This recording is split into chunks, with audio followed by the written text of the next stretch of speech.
Bonjour, Mbote, je suis Daniel Landu de Liteya Lingala.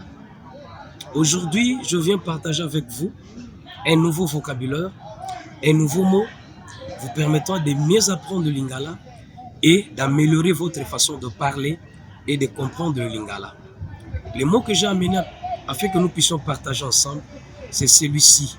Aujourd'hui, nous allons parler de Boyambi. Boyambi, en français, veut dire l'accueil. Alors, chez nous, Boyambi est employé lorsque vous recevez quelqu'un dans la famille, dans le pays, chez toi, dans la maison.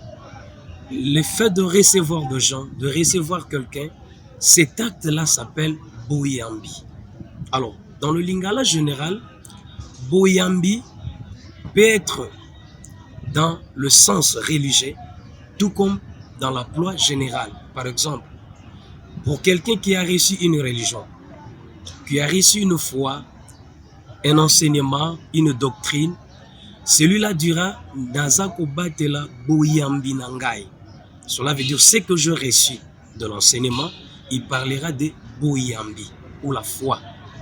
Alors, pour quelqu'un qui a reçu aussi le chant, comme je venais de le dire tantôt, celui-là dira de même Boyambi. Cela veut dire l'acte qu'il a posé, ça s'appellera Boyambi.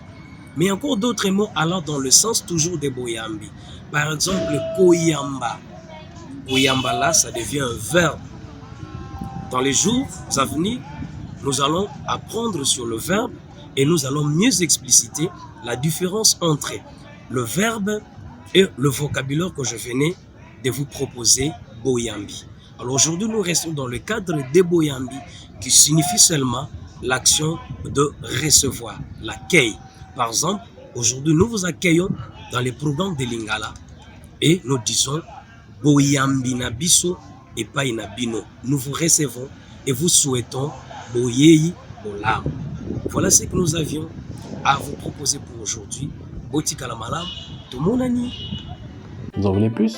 Inscrivez-vous pour les cours de Lingala. Likez, partagez, parlez-en autour de vous. Voilà, c'est tout.